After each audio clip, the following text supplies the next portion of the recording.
Bolehlah sama-sama blackmail. Betul tak? Betul. Logik kan? Logik.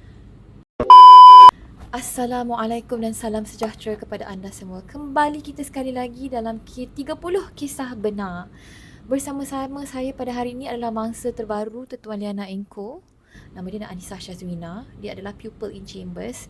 Kita tengok dia bertahan ke tak, ataupun dia bertahan lama ke tak di sini.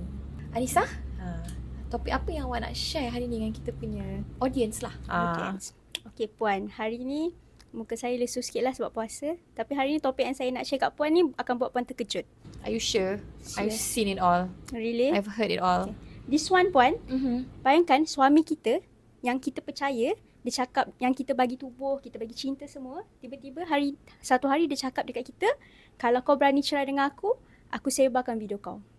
Oh, itu normal. Itu normal. Kat sini kes macam tu memang sangat Kes normal. macam tu. Kalau macam ni Puan, adakah ini isu apa sebenarnya? Ini isu cinta ke? Ini isu jenayah ke? This is obviously a clear cut case of salah pilih suami. Salah pilih suami. Itu satulah. And then second of all, kadang-kadang mula tak salah pilih. You hanya tahu you salah pilih later on lah bila dia ugut nak sebar-sebar semua benda ni kan. Yang kelakarnya, selalunya suami je yang simpan video isteri. Kenapa isteri tu tak simpan video suami sekali? Bolehlah sama-sama blackmail. Betul tak? Betul. Logik kan? Logik. Pada pendapat saya selalunya lelaki ni lah yang selalunya fikirannya macam tu. Kalau perempuan ni kalau simpan video macam nak buat apa? Tapi Modal. lelaki jual. Okey Puan. So dalam Puasa lah ni. Maksud tu saya cakap modal. betul. Dalam isu ni isteri dia nak cerai. Dia nak cerai juga. Tapi suami dia ugut nak viralkan video. So kalau macam ni apa dia perlu buat? Sebab dia masih lagi nak bercerai. Tapi dia takut kalau dia gugat cerai tu suami dia akan viralkan. To be honest lah. Sebab alamak kenapa ada polis punya siren? Sebab Takut. kita cakap isu macam ni kot Puan. To be honest kan, ramai clients kita orang. Ada yang masih suami, isteri, ada yang bekas, ada yang belum lagi suami isteri, baru boyfriend girlfriend, baru tunang dah. Ada aksi-aksi diranjang yang dirakamkan. Tak tahulah diorang nak jual ke tak sebenarnya. Tapi mostly tak lah. So bila tak jual, bila bergaduh, perkara tu akan jadi bahan blackmail. Selalunya lelaki yang nak blackmail. Tapi kita pernah tahu ada kes yang perempuan yang blackmail untuk sebarkan video lelaki. Lepas tu lelaki tu pun takut jugalah. Sebab rupa-rupanya dia ada isteri. Oh. Jeng. Girls power. Perempuan tu dia cepat tangkap lah. Saya admire. Tapi itulah, to be honest kan, I would tell my clients, yelah benda dah happen. Kalau benda tu belum dirakam, saya akan cakap je. You nak ke tengok tubuh you on the video? You nak replay balik and look at all your cellulite, lemak-lemak semua, sanggup? Kalau badan hot macam supermodel tak apa kan. Kalau lelaki tu ada six packs kan, okey. Masalahnya jarang lah. Selalunya tak. Orang Asia jarang lah yang bukan model kan. Jarang. Kan selalunya macam typical je. So masalahnya itulah yang sebenarnya buat orang malu. Betul tak? Betul. Kalau body hot mungkin tak malu. Mungkin lah. But to be honest, I will tell my clients, buat je lah report polis. Tapi sometimes ada these women kan, orang kata, tapi I malu. Kalau buat report polis, nanti polis nampak lah video I. That is the price you have to pay for allowing yourself to be taken a video of in the first place. Video ke, gambar ke. Because kalau you tak buat laporan polis, and then macam mana you nak membuat penjenayah tu yang nak ugut, sebarkan gambar lucah semua tu, dia ambil tindakan. Obviously polis akan minta bahan bukti. Dia tak akan percaya kosong-kosong je you buat laporan polis macam tu. Sebab mana tahu you fabricate sebab you jealous ke, lelaki tu dah move on ke, perempuan tu dah move on dengan pasangan better ke. So kau saja nak buat hidup je huru-hara kan. Tapi itulah, kalau dia tak takut buat laporan polis tu, it's okay. Buat je lah. So polis akan ambil tindakan. Tapi cara buat laporan polis tu pun kena betul. You kena cite all the possible sections lah. CMA 233, lepas tu penal code kan. Kebanyakan orang ramai dia suka buat silap. Dia kata itu adalah covering report sahaja. So when you do as a covering report, it's just a narrative je lah. You tak suruh polis tu ambil tindakan, buka kertas siasatan. And you know what? Entahlah, bagi I, nasi kalau jadi bubur kan, kalau andai katalah pun you buat apa pun, lelaki tu kalau dah macam tu memang you tak percaya cakap dia. Dia kata kalau you cerai kan I sebar. Tapi sebenarnya you tak cerai pun dia sebar juga. Betul. Sebab dia nak bully you. Dia nak keep you under his thumb. Orang panggil lelaki macam ni narcissist. Narcissist, betul. Ni next time kita kena panggil mental health advocate lah. kan. Macam doktor-doktor pakar kan, yang betul-betul qualified. Sebab kita ni peguam. Kita rawat masalah orang dekat dari segi perundangan. So kalau sebarkan tu, biarlah tersebar. No, because realistically, benda tu you tak boleh halang tau. Sebab kalau orang tu betul-betul sebarkan, tu lagi kuatkan kes you sebenarnya. But memang shameful lah. Kan, the thought of people looking at your hoo-ha, hi-hi, hu-hu kan. Your hilly-billies. Yeah.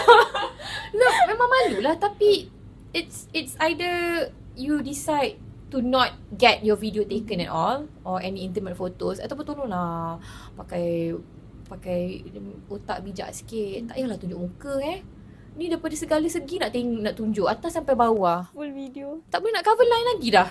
Lepas tu kalau yang lelaki punya nampak dia punya bahagian bawah je. Tak ada pula nampak bak muka ke apa kan. Ya, puan Yana dah biasa. And to me it's nothing. Dia sama macam nurse dengan doktor. Sekarang kan tengok segala segi. Betul. Segala inci badan manusia ni kan. Tak heran apa, because professionals.